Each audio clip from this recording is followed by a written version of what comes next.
Welcome in, everybody. I got to hit the button.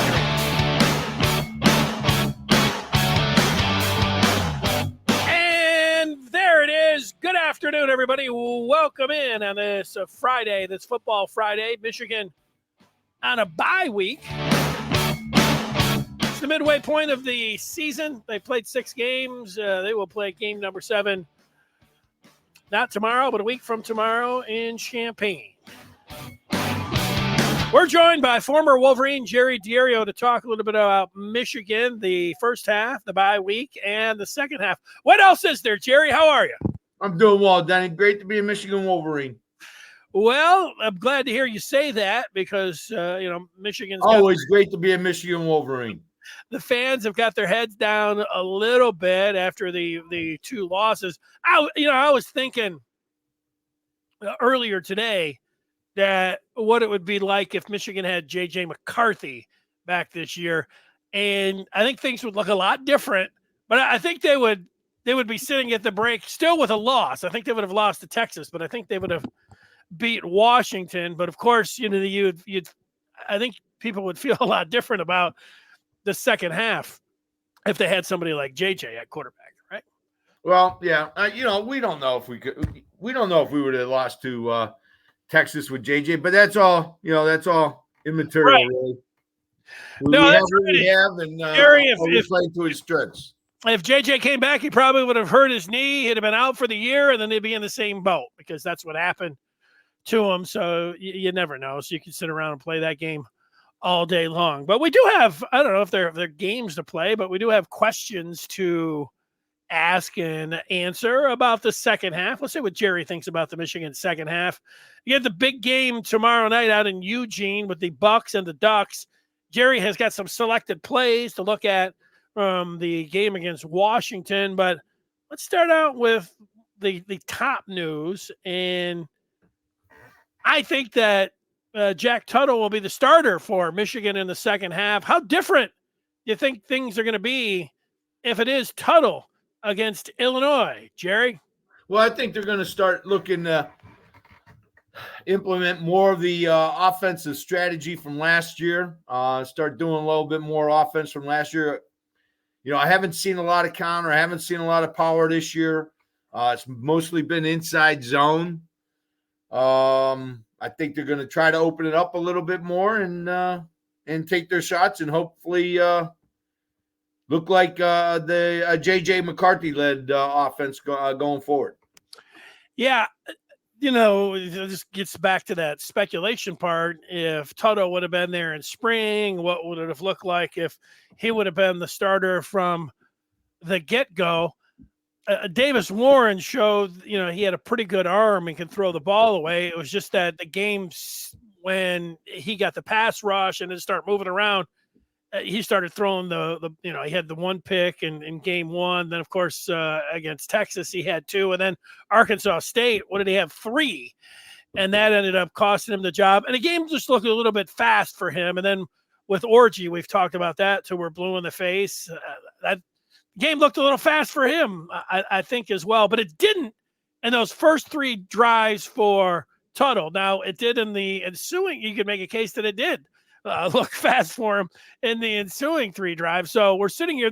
It's not like you have J.J. McCarthy that's going up on the horse. I mean, you've got a guy that's he's been in college football for 7 years, but he's been a backup, and nobody's been talking about him as, like a big time QB. But this is the spot that they're in right now. Oh, absolutely. Denny, we went into the season. I think we said it many times here on the podcast that Michigan needed to have two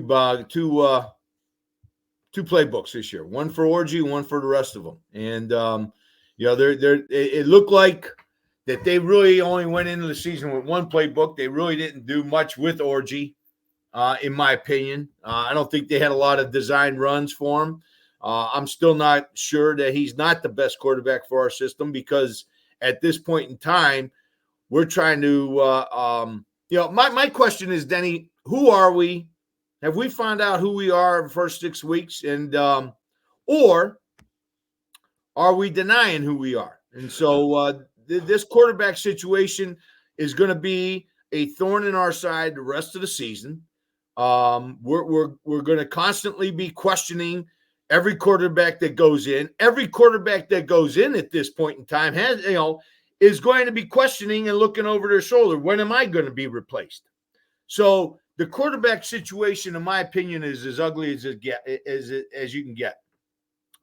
It's a very disappointing situation where we haven't at least connected with one or two quarterbacks and seeing our offense move. But this offense is being asked to do too many things without any kind of direction or any kind of talent that's going to exploit that. Let's put it this way, Denny. If anybody denies me this, I'm going to question them. We are a run-oriented football team. And when I say that, we are a run-oriented football team, that means from our line, our receivers, our backs, and our quarterback, everything. When you look at our pass blocking, we're not the world's greatest pass blocking team. I mean, we've seen tackles in the quarterback's face a number of times. But we've also seen those same tackles blow people up on offensive run game. And so my thing is, I don't know if we're sold on who we are, and I'm not sure we're not denying who we are. Yeah, I think you just answered it there. They're a team. If you ask me that question, who's Michigan? They're a team that doesn't have a quarterback. And the quarterbacks that they have had, they either the game looks too big for them, it's too fast for them, or they're turnover prone. Before they can think about getting into the second half and being competitive against all of these teams all of the teams that they're going to play are going to be in the top 25, except Northwestern, and the Michigan State's a rivalry game. So it's a tough schedule that they have in the second half, but I don't know if they can, how much they can even get close to any kind of ceiling that you might think that they have on offense until they can play a clean game. And they just have a quarterback that can do some, have a forward pass, not turn the ball over, that just. How about compliment everybody else on that offensive team, Denny? How about a quarterback that's going to help everybody else what they do best on that team? And that's what I've been saying all along. That's what my point has been. We're denying we're a run team. We're trying to, in my opinion, shove a square peg in a round hole. I think they're a run team, but also, I mean, they're not a service academy where they're just, in a wishbone. They want to be able to throw the ball, and they can't throw the ball. And, they've had very little success. They had the 3 straight drives when Tuttle came in, and it looked way different than anything that they did this year, right? Am I getting? Are you thinking the same way as me, or are we thinking that a little bit differently, Denny? And here's why. Go ahead. Here's why. Denny, I didn't get a chance to watch the game live. I was at a wedding, Ohio fan, by the way. I was at a wedding, and so I had to watch the game this week and watch it that way. I'm looking at the play-by-play description on ESPN. You tell me if this is playing to our strength. Our first 8 plays. Now, this is after we stop Washington. They miss a field goal. We get the ball. I'm thinking to myself, we're right where we want to be. About the 26-yard line, somewhere in there. What do? We come out, our first 8 plays. Now, remember who's the quarterback at this point in time. It's Alex Orji. Our first 8 plays are 4 passes, which makes absolutely no sense to me at all. There was one situation where we were in 2nd and 8. Most teams are thinking they're behind the chains. In my opinion, with Orji, you're close to really being on the chains or ahead of the chains. Orji gives you that opportunity to run four downs. We've done that in the past. We've proven we can complete fourth downs. And we're going to see situations where we have 4-down territory right in our backyard and we blow it. We throw a pass, it's incomplete, and we're punting. It just doesn't make sense to me what we're doing offensively because we're not playing to the strength of our team. And it's our entire offensive team. would you go back to spring and they came up with their game plan and their philosophy? Would you say that that's, if you trace that back? I mean, they didn't know that Tuttle. I mean, I guess they knew he was hurt then, but they thought he was going to come back. They knew they had Orji. I'm surprised that they. I know. I think everybody thinks this. There's a lot of people that have said it. I'm surprised that they went forward thinking that they could put Orji out there and play quarterback. And whatever he has done in practice, he's done nothing to show that he can be a quarterback that can. Or has our offensive staff done nothing to put him in place to be successful? Okay. Yeah, I think that's a double-edged sword. You've got to be able to. They might have handcuffed him a little bit, but he also really hasn't shown that he's a kind of dynamic runner. He's got to be like. No, we haven't seen that. If he's going to throw the ball like he has, he's got to run the ball like Denard Robinson. And he hasn't shown that he's like some kind of Denard Robinson type runner. No, he hasn't, Denny. But you know what he has shown? He can meet a linebacker 1 yard off the ball and push him back 4 yards and get a first down on 3rd and 3 on a run play. That he has shown. He has shown that he has run through tacklers at Minnesota. He has shown that he can run the ball effectively and keep drives alive. What he hasn't shown is that he has got a game plan that allows him to do more run-directed opportunities. Press more gaps than just the freaking A gap or outside gap. Press the B gap. Press the C gap. We're not doing any of that with him. We could have so much more dynamic. And this you're saying about spring. This doesn't go back to spring. This goes back to the winter. You knew this was a possibility. You knew Tuttle was hurt. You knew Davis Warren or Denigol were your backups if Orji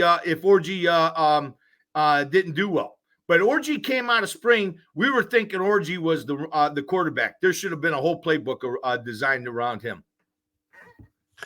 All right, David's with you. He says they should have run him and Kalel to set up the pass, but it doesn't matter now. Yeah, I don't think the offense isn't suited for him. I'll agree with you on that. They should have catered it more to him. What it looks like he can do, to me, he looks limited. He looks like he could be a nice wildcat quarterback that you would come in some short yardage situations, goal line situations, and you could have him run wildcat. I'm not, the biggest wildcat guy, but he can get you that yard or two, and then he can throw some of those touch passes like we saw him in the first game when he threw the touchdown to Donovan Edwards. We also saw him throw that same kind of wildcat pass to Hogan Hansen for a TD. Other than that, we haven't seen much from him positive. But throwing the ball, no. I'm going back. I haven't seen him with run designs. I have seen him pick up first downs numerous times with his feet, and that's enough for me. Keep drives going. We're punting. We're 3 and out on our second drive. We can't put together any kind of run game at all with this kid. I don't get that. Now, if they go to Tuttle, he came in. I think that they are going to go to Jack Tuttle. He practiced for a week and a half. He had missed, most of the 6 months being on the shelf. Obviously, was very limited up to a week and a half ago. And then he wasn't there much. I don't know if he practiced at all in fall camp. He was out for spring. That's a lot of time to miss. And then you're a week and a half, and then you're in there and you're playing. So in Washington. And then this 2 weeks, though, they'll have. I would think that this is going to be good for him. And if they are, I would think that they would pick one quarterback, not have all 3 of them in there for any kind of competition. I would think that they would have Tuttle, and he would be running 90%, 95% of the first team reps when they get into certainly game week. I guess it's not this week. They can play around however they want, but that's what I'm looking at. Well, yeah, I mean, that's what if that's what they're going to do, if Tuttle's going to be the guy, to give him every freaking snap. Give him Hey, every one. good to see Mustafa in here. Mustafa. He's in on YouTube. I'd never seen that before. I didn't know what that meant, but there it is. Good to see you on there. So the coaches, what do you talked about the offensive side? How about the defensive side? What do you think they do during the bye week? Is it again? I keep going back that it seems like we're blitzing just to fill a playbook or fill something up. We're getting home with 4. Stewart's having a phenomenal year. So is Mason Graham. We're getting home with 4. Where we get burnt is when we're freaking blitzing and dropping outside linebackers that should be rushing and blitzing linebackers that are more in the pass. Let's think about this. Barnum, remember, he was the guy who intercepted a pass on J.J. McCarthy last year on the goal line, and that almost changed the whole game. I mean, he's not bad in pass coverage. Don't tell me he's a bad pass coverage type linebacker. To me, we're dropping our strength in rushing with people that are not used to or not supposed to be used to rushing, and dropping with people that are not supposed to be used to dropping. So, I'm sitting here and I'm looking every time we rush 4, we're either close or we're getting home. And our 4 down linemen, I was looking at some of the blitzes. Many of the times when we blitz, our guys are getting into our guys' ways when they're going after the quarterback. So when you send 6, there's less room to get through, but there's a heck of a lot more room to pass the ball down the field. And I'm seeing us get home with 4. Even the touchdown pass against Berry in the second quarter. Mason Graham was on the kid's feet. Just another second, we have that. But it seems like we're blitzing just to blitz. I don't see a reason when we're getting home with 4 consistently, putting huge pressure on them. Our secondary looks confused many times out there. We've got corners playing off 8 yards when they're preseason All-Americans, and I'm looking at Washington and they're pressing our receivers. To me, a receiver does not want to get pressed at the line of scrimmage. It throws the timing of the route off. When you give it an 8-yard cushion, what you're doing is saying, take a 2-way go either way, and I'll try to catch you. Because that's what's happening on the defensive side. I'm looking at Johnson, 8 yards. The play right before half, he was beat. And the quarterback knew it. He was smiling because he knew he had Johnson beat because Johnson's playing 8 yards off the ball. The kid gives him a little inside head fake, goes to the outside, and they just missed that play by inches. And so I'm wondering why is Johnson playing off 8 yards on a single receiver side? That makes no sense to me. And okay. Yeah. I remember looking at the blitz rate game 1 and against Texas. It really jumped out how much Wink was blitzing. It was way more than what Michigan had done last year. And then I wasn't tracking it after that. I know that he got the game ball against USC. Talking about Wink from Sharon Moore. And then I read that Sharon Moore said on Monday in his radio program that he has that he looked at the numbers and there hadn't been a big difference between the blitz rate from this year to last year. So what I'm thinking, because it was a discrepancy in the first 2 games, I think that Wink's changed that and he hasn't blitzed as much. I think that they need to simplify things. Whatever his verbiage was, I remember when Makari Page came in the summer and he was saying, hey, how different are there little tweaks? And Makari Page was like, everything's different. Everything that we're doing is different. And then they had communication problems against Texas. They admitted that. I wonder if this week they simplify some of those things, because I think it's been too complicated for these guys. I don't think they've been able to play. You got to be able to go out there and not be thinking. They got to just play, Jerry. And I'm not sure that they've been able to do that. That would be For me, just sitting back here, you're the guy that played football. You coach the game. I'm thinking they need to simplify things on the defensive side. I think they need to simplify things on both sides of the field, to be honest with you. Defensively, absolutely.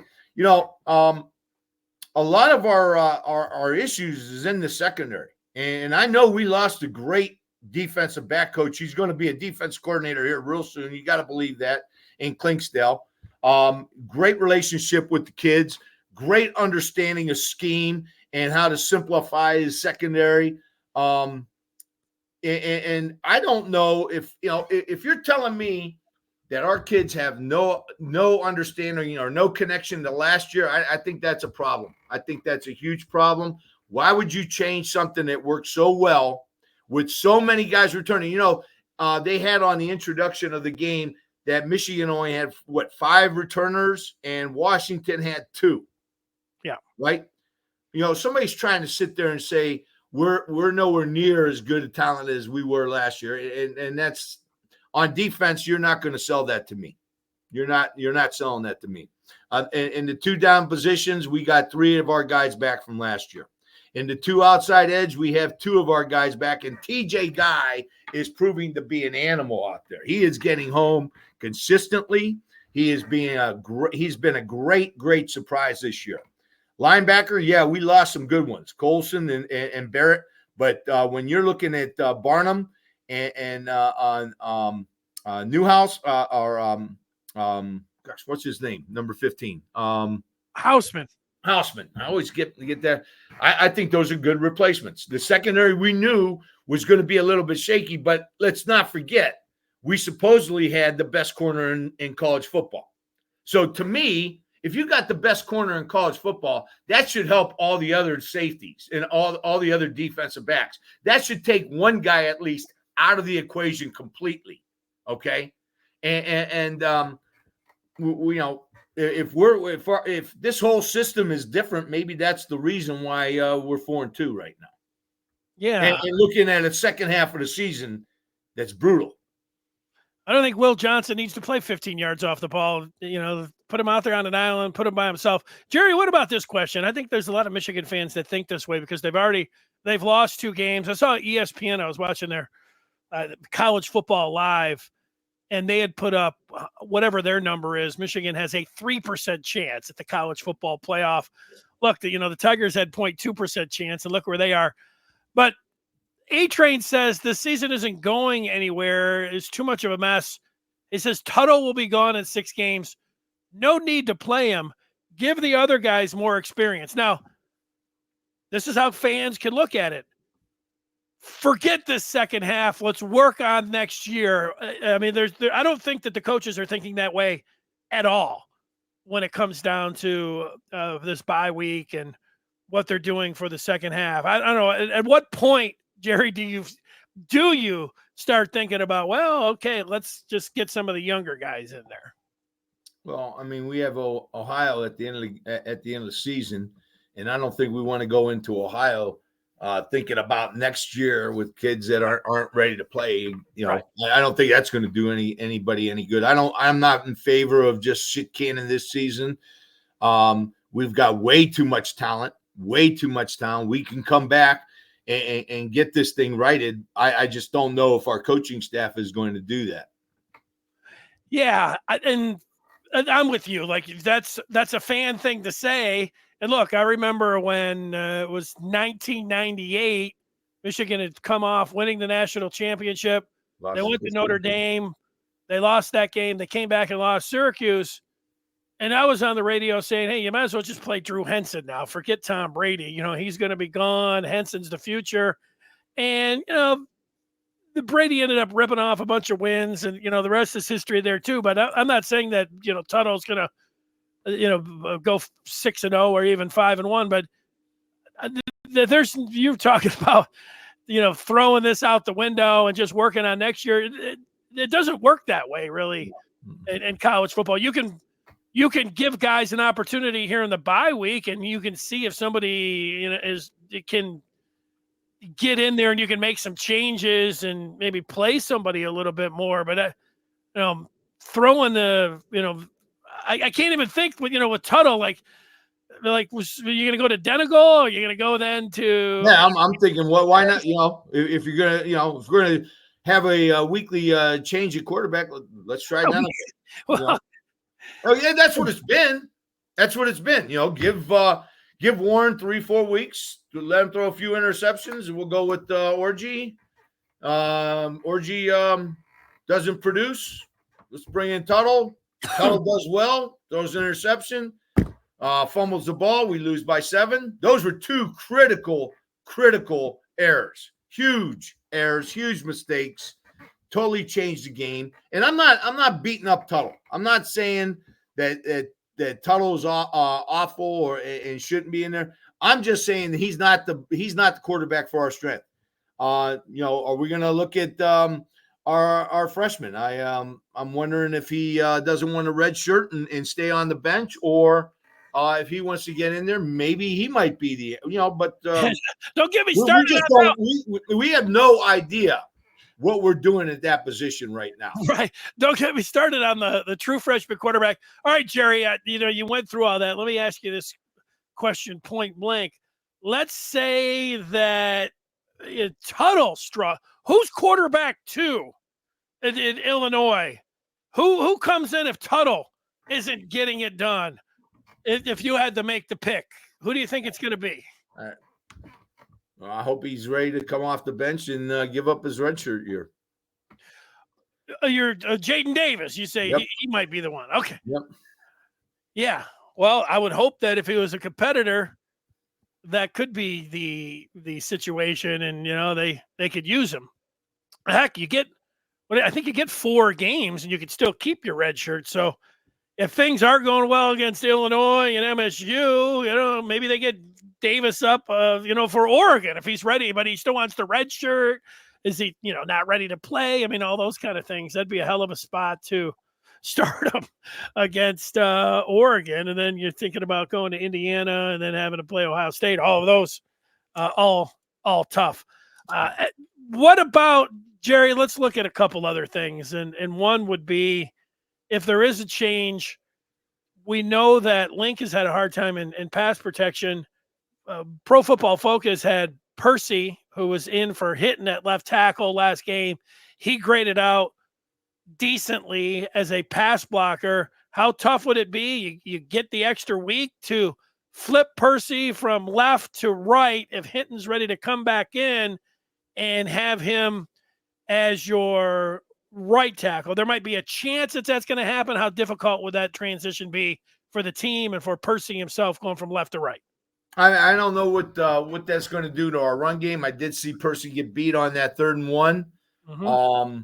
I think it was in the 4th quarter on that inside zone. But again, are you saying that's Percy's fault? The kid's lined up. He's aligned inside. Got very little help from the guard, which he couldn't because there was a linebacker, if I'm not mistaken, right in his face. So Percy got beat inside, and the kid made a play on Mullins in the backfield.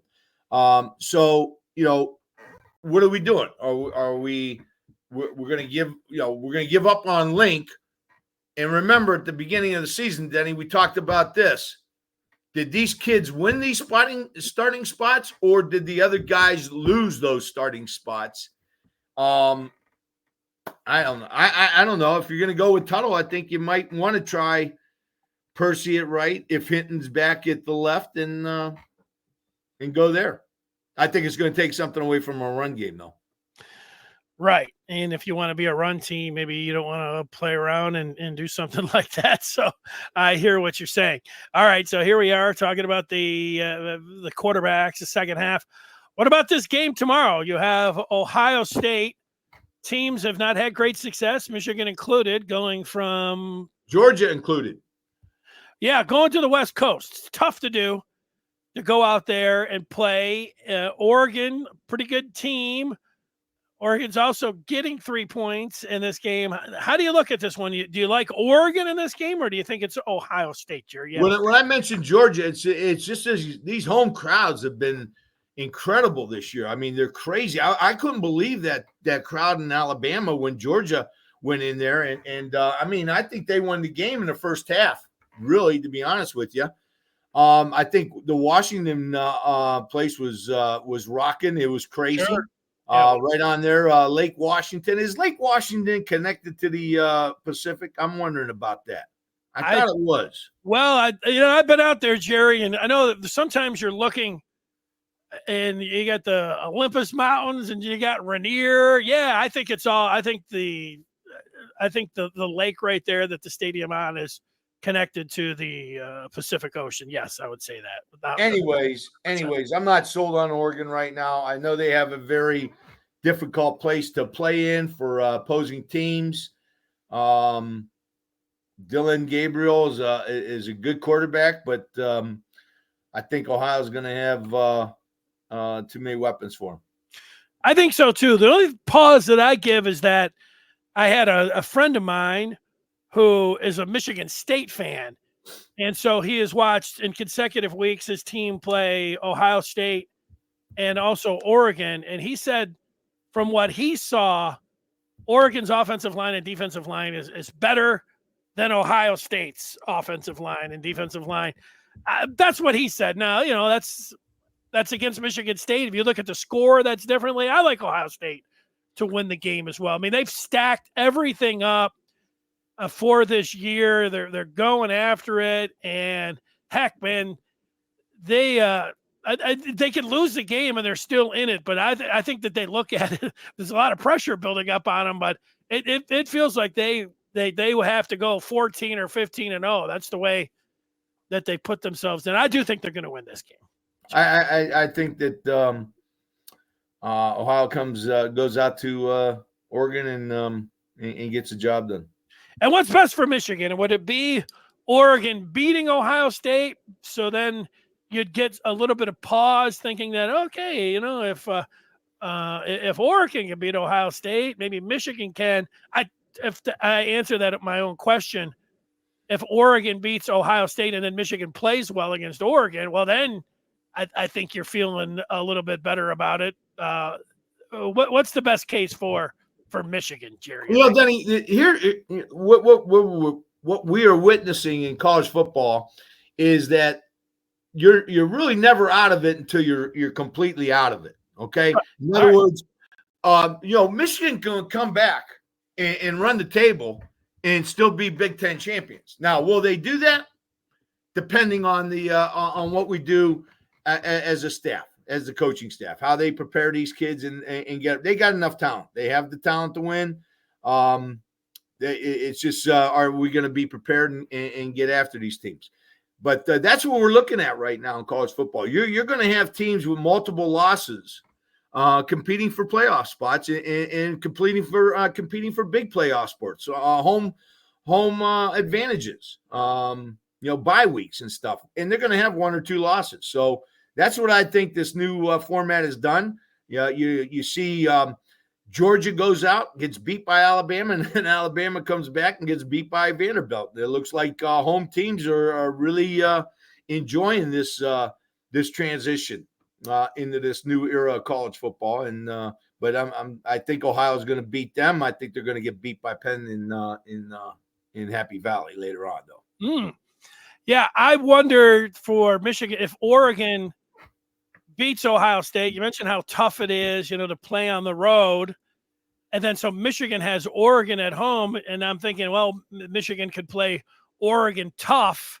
And then they would be thinking, hey, Oregon beat Ohio State. But then you'd start throwing out, that it was on the road and everything. And you'd just feel better about Michigan's chances. Right now, Illinois is our next up. And as far as I'm concerned, they have their own destiny in their hand. Yeah, and as far as I go, I got to see Michigan play well and have a quarterback go through a game. If Tuttle could play, I know he doesn't have to score on every drive, but the enthusiasm, you could just feel it with the entire team. If they could get a competent game where they have a quarterback out there before we start talking about, well, what's it mean for Michigan and just having a 3% chance and everything else, they got to win against Illinois, or talking about going to Columbus or beating Oregon. That's all. That doesn't sound like very realistic, as we sit here. So we're just kicking it around, Jerry. You know. Yep. Okay, well, that gets us now to some the film and some questions before we get to that film. I'm just going to put a couple up here, Jerry. I do want to remind everyone that you like the Michigan conversation. It's going on all day, all night over on the Maize and Blue Review. Go to michigan.rivals.com. I just saw Josh Henschke, the publisher over there, bringing in audio clips, video clips of the people and then putting them on the site. That's pretty cool. You join the Maize and Blue Review today by going to michigan.rivals.com. Here's the question, a couple questions for you, Jerry. Mark says, we helped Washington beat us and clubbed Minnesota, who isn't that weak. So some high-end possibilities for this team. Are you buying that? I'm with you, Mark. I think we've got as much talent as we need to be successful, especially on the defensive side. I'm flabbergasted by what's going on this year. I'm totally floored by what's going on this year. Let's see, Rico. And it's not just the 2 losses. It's losing leads against Minnesota and USC. Okay, it's not playing well against Arkansas State. I mean, we only beat Arkansas State by 10 points, and they came back in the fourth quarter like they did. So it's not just the 2 losses. It's so many other things. We're not putting teams away. We're not playing to our strength, and this is the result. Here's the final question, and it's kind of dueling questions, and it's something that we've talked about already. But Rico says they'll have a chance to catch some passes with anyone other than Orji, and the other side of that says Orji can't pass, but it's still better than Warren. So what do you say to that, Jerry? So here you got one saying anybody but Orji, and now you have someone saying Orji's better even if he doesn't pass than Warren. Or is he better than Tuttle too? Is that what you're saying too with that? To me, to be honest with you, Denny, I think Orji is our best answer. And the reason is because if, and there's a big caveat to this, Denny, if we give him an offense that amplifies his talents. You say he hasn't run the ball, but he has run the ball. He's run through people. He's gotten us tough yards. He hasn't broken away big plays. We haven't seen that this year. We saw a couple last year where he broke off a couple 10, 12, 15-yard runs. We haven't seen it much this year, but we have seen him run through people. We have seen him pick up first downs. Our offense, talent-wise, is a run-oriented team. To me, it might be boring. It might be ugly. But to me, I think the best chance of us winning is with Orji at quarterback. Okay. There it is. I know. Hey, Jerry, we want your opinion, and you just gave it to us. We would like to thank Quick Cut for Jerry's ability to bring the film on and go over some plays and talk about it. And with that, we are ready to bring some of that film up and talk about it. And here we are in the first quarter this past Saturday against Washington. Okay, Danny, here we are. Defense comes up with a big stop. To me, we got the game right where we want it. Great opportunity. What we needed to do to this crowd right off the bat was bore them to death. That's what our game plan should have been. Bore these people to death while we're taking their heart. Okay? And we didn't. We come out 4 passes out of 8 plays on the first series. I don't understand this one bit. I don't understand think about it, Denny. They had a week to come up with their first 1 or 5 plays or whatever it was. Okay? So that's what they came up with. We're going to pass the ball 4 times with Alex Orji as our quarterback. I don't know. I don't think that's playing our strength. This is playing to our strength. It's a nice fake play action pass, throw to Loveland, little play like that gets him first down. We're moving the chains. That's all we wanted to do here. We wanted to move the ball, move the chains, keep Oregon offense off the field, keep their crowd quiet, and we didn't do that. Okay, this is the play I'm talking about, Denny. Watch Orji. He gets met right there. Look at that. That's 2 yards short of the first down, right? Yeah, he does a nice job here. I'll take this all day long.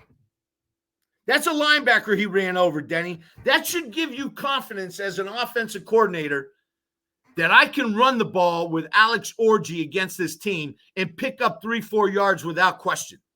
We should never be in 3rd and 10 or 3rd and 15 with Alex Orji as quarterback. And by the way, Denny, it's hard to call holding penalties on run blockers. It's too tight. The refs don't see that stuff. I know. I played in there. It's much easier to hold when you're run blocking than what it is when you're pass blocking. Okay. Why, somebody put down there, Denny, last week, why we don't talk about some plays that don't work. And this is what I'm going to show you right now. Here we are. Denny, when you're sitting here looking at Michigan 2024, what we've seen this year so far, we got the ball on their 45-yard line. What should we be doing? Running the ball right here. Number one. Number two, what are we going to do on the other side of the 50? Always go for it. At 3rd and 1 or 4th and 1. We're going to go for it. Right. Okay? Why wouldn't we? This is not playing to our strength. This is ugly. And that's not Alex Orji's fault. That's not what he does best. But I guarantee you, we could have run the ball and gotten 2 or 3 yards here, put us in a real nice 4th and 1, 4th and 2 situation, if not getting it. And this is a huge play in the game. That's a huge play in the game. That would have kept our offense on the offensive drive alive. It would have kept their defense on the field. That was a huge play in the game right there. I don't understand this. 7.5 yards off the ball. Why is he going to help here when he's an All-American and we got problems with this guy on coverage? So I don't understand that. And oh, by the way, this is what I'm talking about, Denny.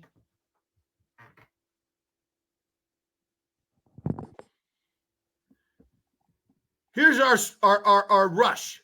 These are our edges. They've been getting home all year long. They do a real nice job rushing the passer. This guy had an interception against us last year against Maryland. This guy later on gets an interception that should have changed the game. So What do? We rush guys that are good pass blockers or good pass defenders and drop guys that are good rushers. Makes not a lot of sense to me. Doesn't make a lot of sense to me, Denny. I'm sorry. And Will Johnson playing 7 yards off this. Denny, this guy right now has 2 ways to go. He can go either or. He can go in or out. Okay? There's no disruption or timing to get this guy off his timing for his pass route. Got to be inside 5 yards because you can't touch him then after that. Right?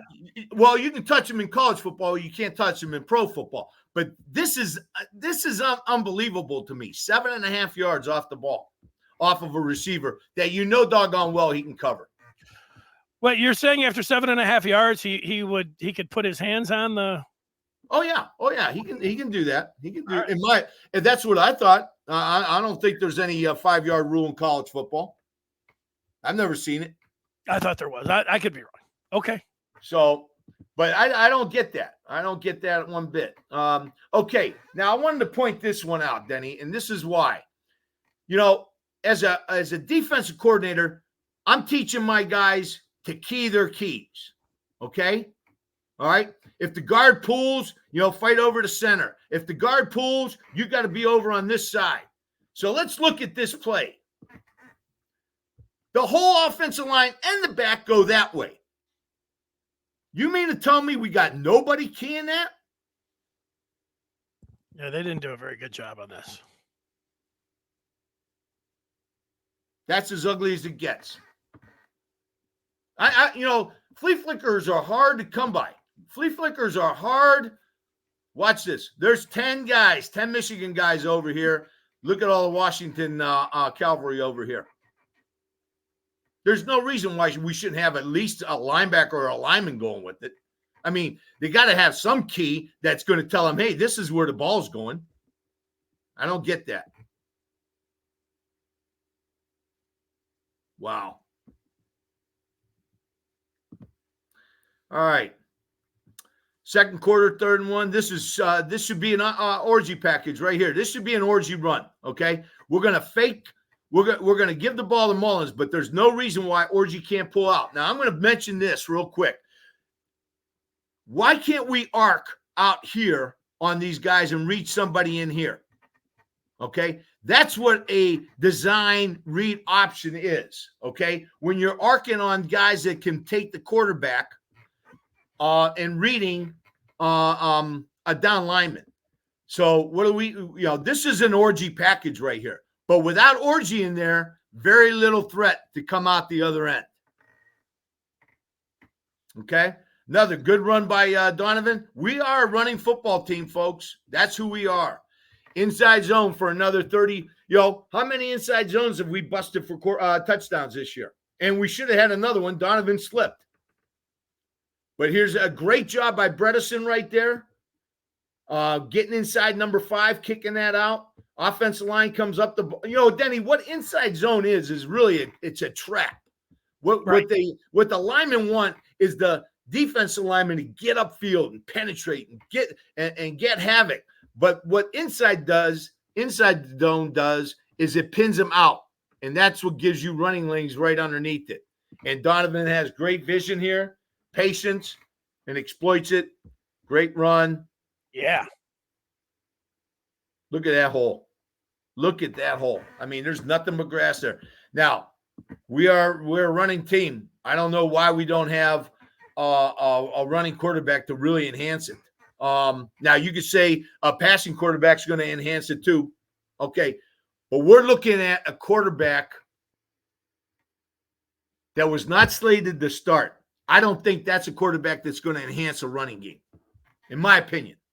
I like Tuttle. I think he's a good young man. I think Orji's our best fit. This kid, McCleary, is this his name? Number 81? O'Leary. O'Leary, great block downfield. Did this a number of times in this game I saw, and helped Donovan score right there. So another big inside zone run. And this is what I'm talking about. These kids know how to do this. They know how to combo. Watch, I think it's Klein come off here and get a U-block on this linebacker right here. We know how to run block. But look at all this space out here. What if Orji was out there, Denny? Look at all that space. We are not making teams respect that out there. There's no respect here. Because right here, Loveland makes his block. But there's no respect for that quarterback coming out the outside edge. And we're still getting that kind of yardage up front. Just think if we had a quarterback that would threaten the outside edge, another 11-yard gain. That's an explosive play right there. Say it or not, whatever you want to say. This is the one I'm talking about, Denny. 3rd and 2. Why doesn't the play work? We don't arc on anybody. We don't help our quarterback read this any.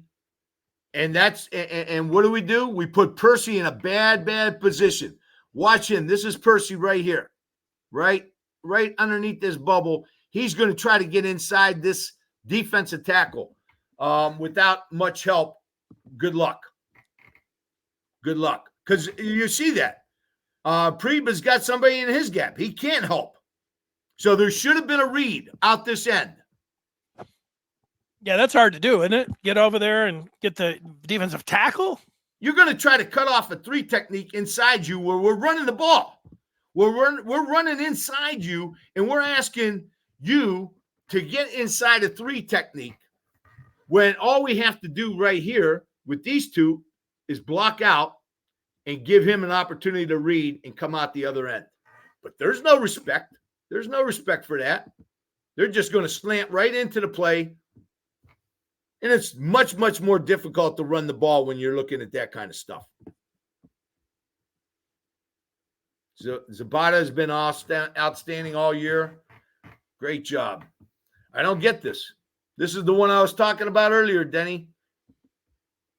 This kid missed this.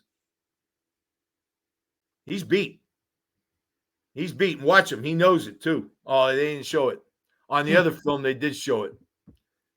But he knew it. He was beat.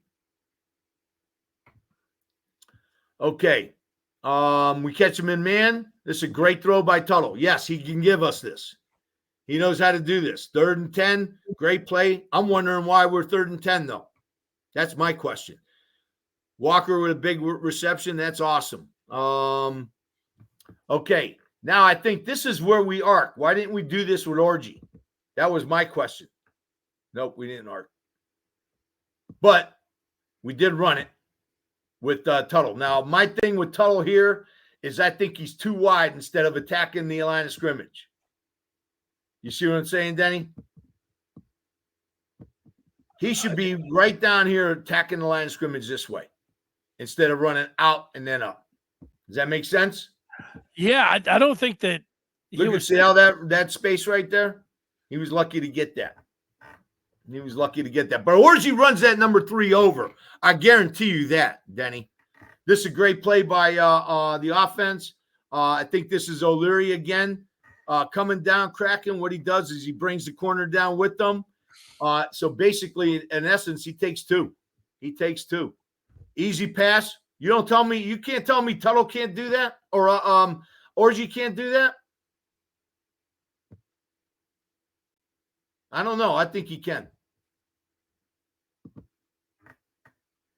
Great job by Tuttle and Loveland. Watch Loveland mirror the quarterback. He goes with them. These two run into each other. I don't know what this guy was thinking going all the way across the field, but good thing he did, which gives Loveland the opportunity to follow Tuttle and in the end zone. Feeling pretty good after that. We should be feeling real good. We should be feeling like we got this game right where we want. Hey, we're getting home with 4. We're getting home with 4.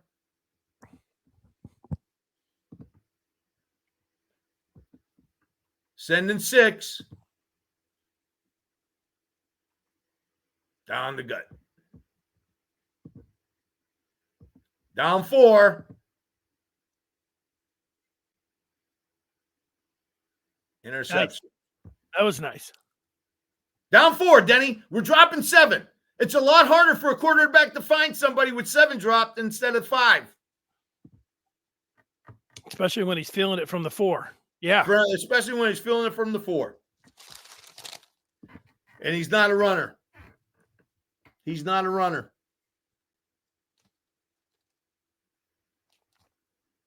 Second and 10. I don't know why we're sitting in 2nd and 10 and 3rd and 10 so much now. So that's my point, Denny. That's my point. That's why I'm saying, in my opinion, our team is more suited for Orji than Denigal. I wonder, you know what? We don't get to see. I'll say that the one time that I saw Tuttle at practice was the spring game, not this past spring, but the spring before, and he turned the ball over a lot in that game. So I've seen him run around and he turns the ball over. I mean, he's kind of like an older Davis Warren to me, but hopefully, he had those first 3 possessions. He looked pretty good. He was able to throw the ball down the field, and you just can't have the kind of they got to protect the ball. They do that, I think they're going to have a chance against Illinois. And then I'm ready to talk about the rest of the season. I mean, it looks like, if I had to predict, that this is a 7-5 team right now. And yeah, I can see that. I at best. If we don't get things straightened out, listen, you can sit there and say all you want about me and being wrong on Orji, and I'm good with that. I got no problem with that, folks. I totally understand where you're coming from with that. The bottom line is, in my opinion, he's the best quarterback on this team for this team at this time.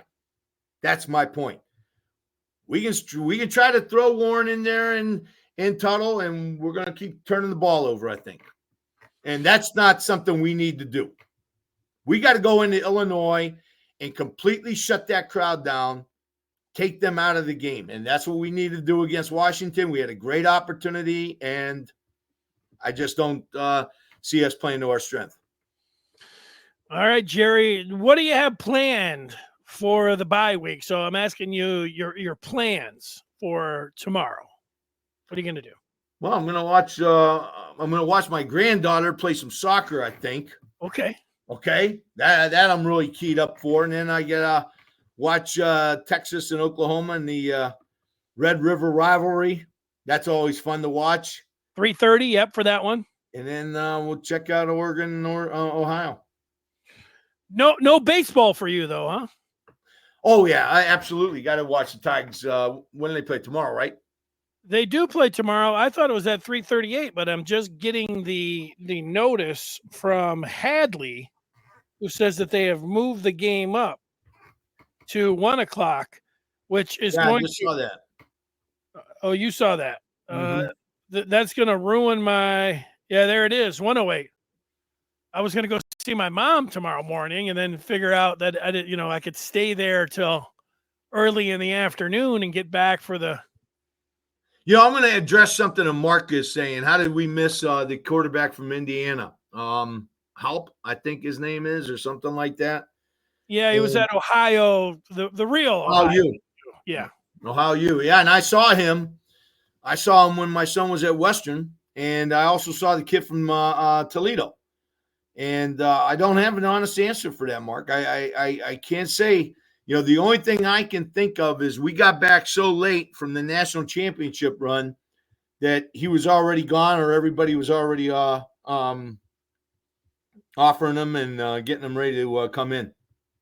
So I don't have an answer for that, Mark. But that's a great question. We lost the kid. We lost vision of the kid from Toledo. He should have been maybe on our radar. The kid from Ohio should have been on our radar. There are a few quarterbacks out there that maybe should have been on our radar. Obviously, we thought we had our quarterback in house. Yeah, I don't have the timing for all of the quarterbacks. Obviously, Michigan went to January the 8th, and then JJ played it out almost to the end. But when they were in this, and then Michigan thought Tuttle was going to be coming back, so they thought that they had their quarterback. So I get that the portal dried up in January. Michigan was still playing, and JJ, and you can make a case they should have had it lined up anyways. And watching Orji, I would agree with you. But I think that when they went to spring, they thought they had Tuttle, and that was kind of their transfer in their back pocket. But having watched it now, I mean, these guys are paid to. These are the decisions that they have to make. And as we sit here right now, there's some truth. Even if you thought you had your quarterback, Denny, if you thought you saw somebody out there that was equal to or better, wouldn't you go after him?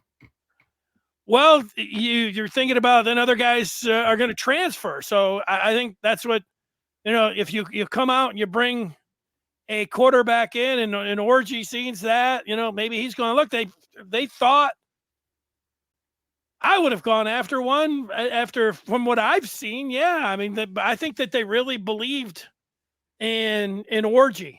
I think they believed in Davis Warren too. And I think the miscalculation came with Davis Warren is if you just put him in an orange jersey, he can throw the ball around like Dan Marino. I mean, he's got this great arm and he's firing it all over the place. And they felt like, hey, we really got a guy who can really sling it. But the problem with him is that, and I don't know, you can't really rush and hit a quarterback in the spring, but as soon as somebody starts getting in his face and then you can hit him, he